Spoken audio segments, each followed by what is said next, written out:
ਅੱਜ ਹਰਿਆਣਾ ਦੇ ਅੰਬਾਲਾ ਜ਼ਿਲ੍ਹੇ ਵਿੱਚ ਸੰਯੁਕਤ ਕਿਸਾਨ ਮੋਰਚਾ ਗੈਰ ਸਿਆਸੀ ਅਤੇ ਕਿਸਾਨ ਮਜ਼ਦੂਰ ਮੋਰਚਾ ਦੇ ਸੱਦੇ ਤੇ ਨੌਜਵਾਨ ਕਿਸਾਨ ਸ਼ੁਭਕਰਨ ਦੀ ਅਸਥੀ ਕਲਸ਼ ਯਾਤਰਾ ਕੱਢੀ ਜਾਵੇਗੀ। ਇਸ ਤੋਂ ਪਹਿਲਾਂ ਹੀ ਅੰਬਾਲਾ ਪੁਲਿਸ ਕਿਸਾਨ ਆਗੂ ਨਵਦੀਪ ਸਿੰਘ ਜਲਵੇੜਾ ਨੂੰ ਮੁਹਾਲੀ ਏਅਰਪੋਰਟ ਤੋਂ ਗ੍ਰਿਫਤਾਰ ਕਰ ਚੁੱਕੀ ਹੈ, ਜਿਸ ਤੋਂ ਬਾਅਦ ਅੰਬਾਲਾ ਸੀਆਈਏ ਨਵਦੀਪ ਜਲਵੇੜਾ ਨੂੰ ਅੰਬਾਲਾ ਦੀ ਅਦਾਲਤ ਵਿੱਚ ਲੈ ਗਈ। ਨਵਦੀਪ ਨੂੰ ਅੱਜ ਭਾਰੀ ਪੁਲਿਸ ਫੋਰਸ ਦੀ ਹਾਜ਼ਰੀ ਵਿੱਚ ਅਦਾਲਤ ਵਿੱਚ ਪੇਸ਼ ਕੀਤਾ ਗਿਆ।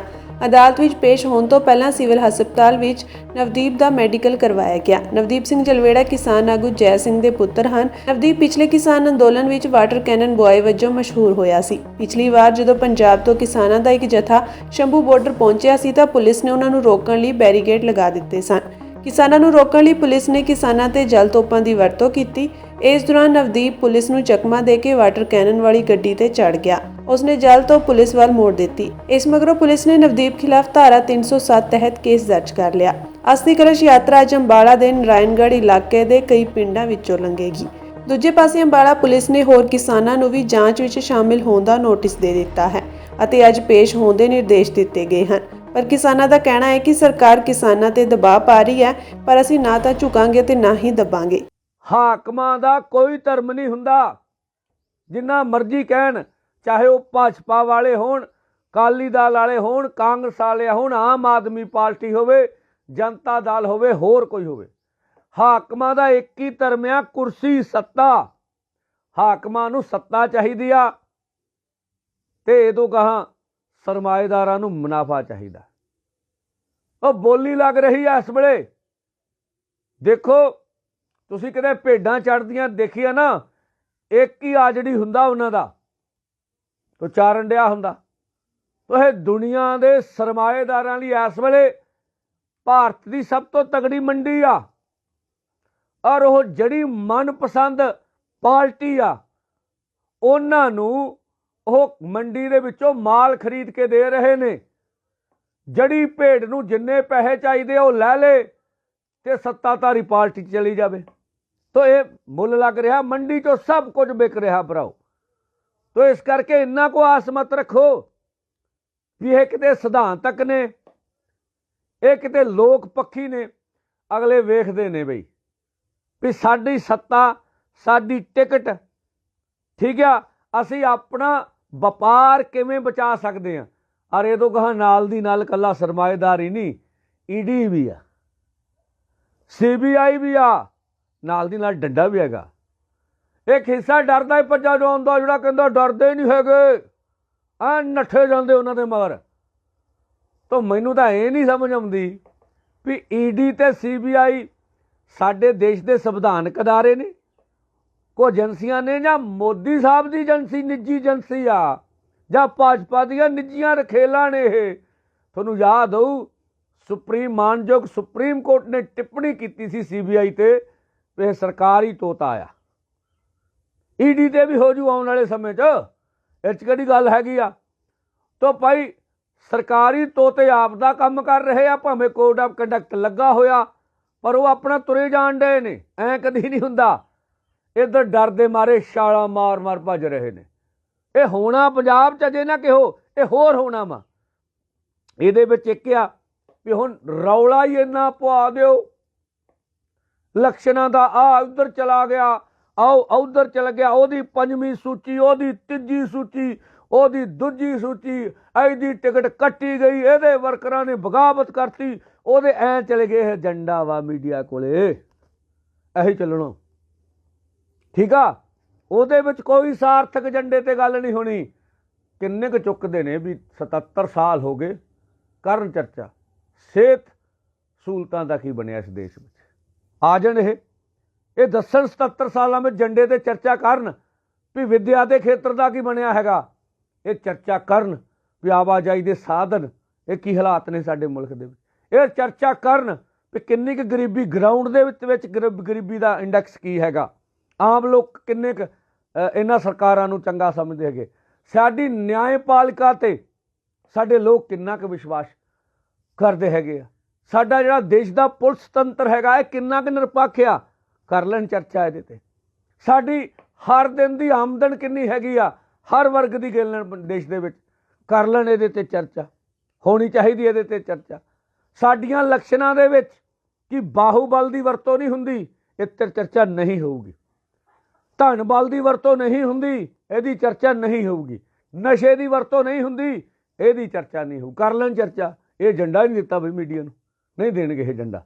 ਝੰਡਾ ਤੇ ਉਹ ਲਾਲਾ ਵਾਲਾ ਜਿਵੇਂ ਕਰੋਨਾ 'ਚ ਝੰਡਾ ਦਿੱਤਾ ਗਿਆ, ਤੋ ਤੈਅਸ਼ੁਦਾ ਝੰਡਾ। ਇਹਦੇ ਬਾਵਜੂਦ ਅੰਦੋਲਨ ਚੜ੍ਹਦੀ ਕਲਾ 'ਚ, ਇਹਦੇ ਬਾਵਜੂਦ ਅੰਦੋਲਨ ਲੜਿਆ ਜਾਊਗਾ। ਇੰਨੇ ਜੱਡੇ ਹਮਲਿਆਂ ਦੇ ਬਾਵਜੂਦ, ਐਡੀ ਵੱਡੀ ਤਾਕਤ ਦੇ ਹੁੰਦਿਆਂ ਬਾਵਜੂਦ ਦੇਸ਼ ਦੇ ਲੋਕ ਤੰਗ ਨੇ, ਦੇਸ਼ ਦੇ ਲੋਕ ਔਖੇ ਨੇ। ਔਰ ਕਦੀ ਵੀ ਦੇਸ਼ ਦੇ ਹਾਕਮ ਦੇਸ਼ ਦੇ 140 ਕਰੋੜ ਲੋਕਾਂ ਤੋਂ ਵੱਡੇ ਨਹੀਂ ਹੋਏ। ਹਮੇਸ਼ਾ ਲੋਕਤੰਤਰ ਵਿੱਚ ਲੋਕ ਵੱਡੇ ਹੁੰਦੇ ਆ। ਸੋ ਇਸ ਵਾਰੀ ਚਾਹੇ ਕੁਛ ਵੀ ਕਿਹਾ ਜਾਵੇ, ਇਹ ਪਹਿਲਾ ਤੇ ਇਤਿਹਾਸਕ ਮੌਕਾ ਵਾ ਵੀ ਦੇਸ਼ ਵਿੱਚ ਸਰਕਾਰ ਚੁਣੀ ਜਾ ਰਹੀ ਆ ਔਰ ਕਿਸਾਨ ਤੇ ਮਜ਼ਦੂਰ ਅੰਦੋਲਨ ਕਰ ਰਿਹਾ ਹੈ। ਔਰ ਯਾਰ ਕੀ ਸਵਾਲ ਕਰੂਗਾ ਵੀ ਤੁਸੀਂ ਉਹ ਲਖੀਮਪੁਰ ਦੇ ਕਾਤਲਾਂ ਨੂੰ ਟਿਕਟ ਕਿਉਂ ਦਿੱਤੀ ਆ, ਕਿਉਂ ਨਹੀਂ ਸਜ਼ਾਵਾਂ ਦਿੱਤੀਆਂ? ਤੇ ਜਿਹੜੇ ਪੰਜਾਬ ਵਾਲੇ ਕਹਿੰਦੇ ਆ ਉਹ ਕਿਸਾਨਾਂ ਦੇ ਕਤਲ ਕਰਨ ਵਾਲਿਆਂ ਦੇ ਜਿਨ੍ਹਾਂ ਨੇ ਲਹੂ ਨਾਲ ਹੱਥ ਰੰਗੇ ਆ, ਉਹ ਪਾਰਟੀ ਕਿਉਂ ਪਸੰਦ ਕਰ ਰਹੇ ਆ? ਇਹ ਸਵਾਲ ਵੀ ਹੋਣਗੇ, ਯਾਦ ਰੱਖਿਓ। ਇਹ ਸਵਾਲ ਵੀ ਹੋਣਗੇ ਵੀ ਸ਼ਹੀਦ ਸੁਭਕਰਨ ਸਿੰਘ ਦਾ ਕਸੂਰ ਕੀ ਸੀ? ਦੇਸ਼ ਦੀ ਰਾਜਧਾਨੀ ਵਿੱਚ ਜਾ ਕੇ ਅੰਦੋਲਨ ਕਰਨ ਦਾ ਕਸੂਰ ਸੀ। ਪੂਰੇ ਦੇਸ਼ ਵਿੱਚ ਭਾਜਪਾ ਗਠਜੋੜ ਦਾ ਹਰ ਗਲੀ, ਹਰ ਕੂਚੇ ਦੇ ਵਿੱਚ ਵਿਰੋਧ ਹੋਊਗਾ, ਸਵਾਲ ਹੋਣਗੇ, ਕਰਾਂਗੇ ਸਵਾਲ। ਔਰ ਇਹ ਲੋਕਾਂ ਤੱਕ ਤੁਹਾਡਾ ਚਿਹਰਾ ਨੰਗਾ ਕਰਾਂਗੇ ਵੀ ਇਹ ਕਿਸਾਨਾਂ ਦੀ ਕਾਤਲ ਸਰਕਾਰ ਆ, ਕਾਤਲ। ਇਹਨਾਂ ਨੇ ਕਿਸਾਨਾਂ ਦੇ ਲਹੂ ਨਾਲ ਹੱਥ ਰੰਗੇ ਹੋਏ ਆ। ਇਹ ਅੰਨਦਾਤੇ ਦਾ ਅਪਮਾਨ ਕਰਦੇ ਆ।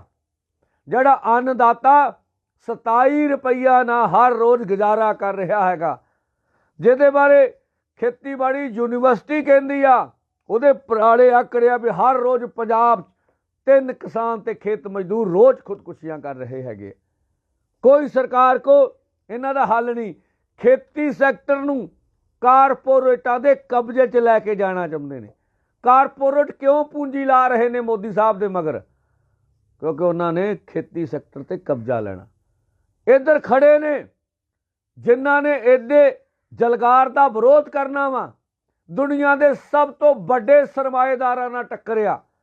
ਦੁਨੀਆ ਦੇ ਸਭ ਤੋਂ ਵੱਡੀਆਂ ਵਰਲਡ ਦੀਆਂ ਸੰਸਥਾਵਾਂ, ਵਿਸ਼ਵ ਵਪਾਰ ਸੰਸਥਾ, ਵਰਲਡ ਬੈਂਕ, ਮੁਦਰਾ ਕੋਸ਼ ਫੰਡ ਦੀਆਂ ਨੀਤੀਆਂ ਨਾਲ ਟੱਕਰ ਹੈਗੀ ਆ। ਉਹ ਨੀਤੀਆਂ ਉਹਨਾਂ ਦੀਆਂ ਦੇਸ਼ 'ਚ ਲਾਗੂ ਹੋ ਰਹੀਆਂ। ਇੱਧਰ ਉਹ ਖੜੇ ਆ ਜਿਹੜੇ ਕਹਿੰਦੇ ਜਿੰਨੀ ਦੇਰ ਤੱਕ ਬੁੱਤਾਂ ਵਿੱਚ ਜਾਨ ਹੈਗੀ ਆ, ਦੇਸ਼ ਦਾ ਕਿਸਾਨ ਮਜ਼ਦੂਰ ਕਦੀ ਵੀ ਜ਼ਮੀਨਾਂ ਤੇ ਕਾਰਪੋਰੇਟ ਨੂੰ ਕਬਜ਼ਾ ਨਹੀਂ ਕਰਨ ਦਊਗਾ। ਭਾਵੇਂ ਤੁਸੀਂ ਜ਼ੁਲਮ ਪਿਛਲੇ ਦਿਨੀ ਬਿਹਾਰ ਦੇ ਵਿੱਚ ਰੱਜ ਕੇ ਜ਼ੁਲਮ ਕੀਤਾ ਹੈਗਾ ਵਾ। ਭਾਰਤਮਾਲਾ ਯੋਜਨਾ ਤਹਿਤ ਜਿੱਥੇ ਜਿੱਥੇ ਸੜਕਾਂ ਨਿਕਲੀਆਂ ਤੁਸੀਂ ਧੱਕੇ ਨਾਲ ਕਬਜ਼ੇ ਲਏ ਹੈਗੇ। ਪੰਜਾਬ ਵਿੱਚ ਵੀ ਜ਼ੁਲਮ ਹੋਏ, ਹਰਿਆਣੇ ਵਿੱਚ ਵੀ ਜ਼ਮੀਨਾਂ ਰਿਕਵਾਇਰ ਹੋਈਆਂ, ਦੇਸ਼ ਵਿੱਚ ਵੀ ਹੋ ਰਹੀਆਂ, ਪਰ ਹੌਸਲਾ ਨਹੀਂ ਹਾਰਿਆ ਹੈਗਾ। ਆਉਣ ਵਾਲੇ ਸਮੇਂ 'ਚ ਦੇਖਿਓ ਇਹ ਦੇਸ਼ ਕਿਵੇਂ ਤੁਹਾਡੇ ਖਿਲਾਫ ਹੋਰ ਆਵਾਜ਼ ਬੁਲੰਦ ਕਰਕੇ ਤੁਹਾਡੇ ਸਾਹਮਣੇ ਆਊਗਾ। ਔਰ ਤੁਹਾਡੇ ਸਾਰੇ ਜਿਹੜੇ ਆ ਸੁਪਨੇ ਚਕਨਾਚੂਰ ਹੋਣਗੇ। ਮੋਦੀ ਜੀ ਤੁਹਾਨੂੰ ਵੀ ਪਤਾ, ਸਾਨੂੰ ਵੀ ਪਤਾ ਵੀ ਹੁਣ 400 ਤੋਂ ਪਾਰ ਵਾਲਾ ਨਾਰਾ ਸੱਤਾ ਤੋਂ ਬਾਹਰ ਵਾਲਾ ਨਾਰਾ ਨਾ ਸਾਬਤ ਹੋ ਜੇ। ਢਿੱਲ ਲੱਗੀ ਹੋਈ ਆ ਤੁਹਾਡੀ ਹੁਣ। ਇਹਦੇ ਬਾਵਜੂਦ ਤੁਹਾਡੇ ਸਰਵੇ ਤੁਹਾਡੇ ਵਿਰੋਧ ਜਾ ਰਹੇ ਹੈਗੇ।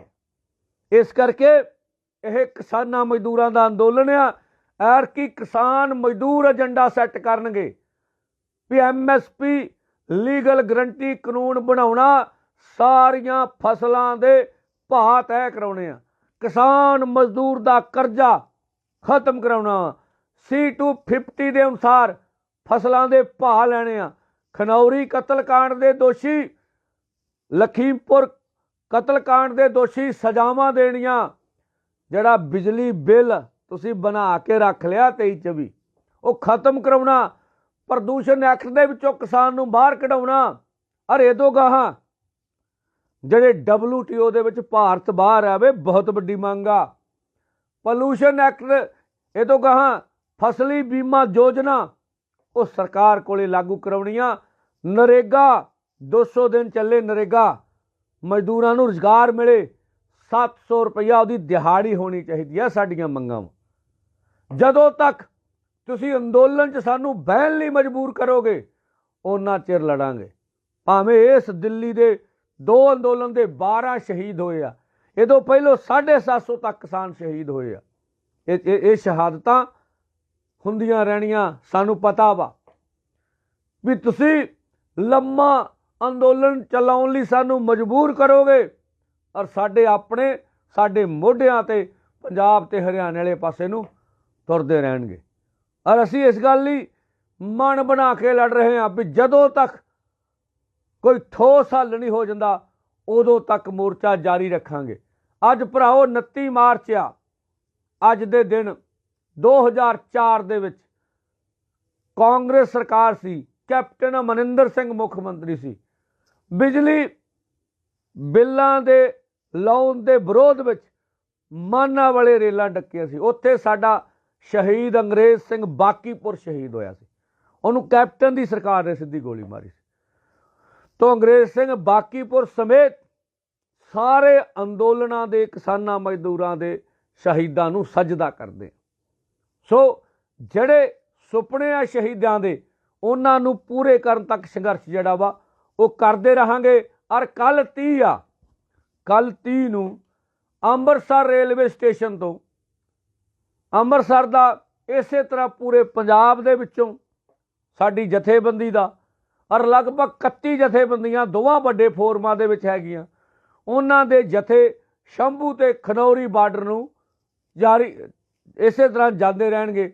ਸਾਡੇ ਵਾਲਾ ਜਥਾ ਕੱਲ ਅੰਮ੍ਰਿਤਸਰ ਰੇਲਵੇ ਸਟੇਸ਼ਨ ਤੋਂ ਤੇ ਹੋਰਨਾਂ ਥਾਵਾਂ ਤੋਂ ਸ਼ੰਭੂ ਬਾਰਡਰ ਨੂੰ ਜਿਹੜਾ ਵਾ ਉਹ ਰਵਾਨਾ ਹੋਊਗਾ। ਇਸ ਵਾਸਤੇ ਸਾਰਿਆਂ ਨੂੰ ਬੇਨਤੀ ਆ, ਵੱਧ ਤੋਂ ਵੱਧ ਤਿਆਰੀ ਕਰੋ ਔਰ ਤਗੜੇ ਹੋ ਜਾਓ। ਹੁਣ ਸਰਕਾਰ ਦੇ ਪੈਰ ਨਿਕਲੇ ਆ ਔਰ ਸਰਕਾਰ ਬੁਰੀ ਤਰ੍ਹਾਂ ਫਸੀ ਪਈ ਆ। ਧੰਨਵਾਦ।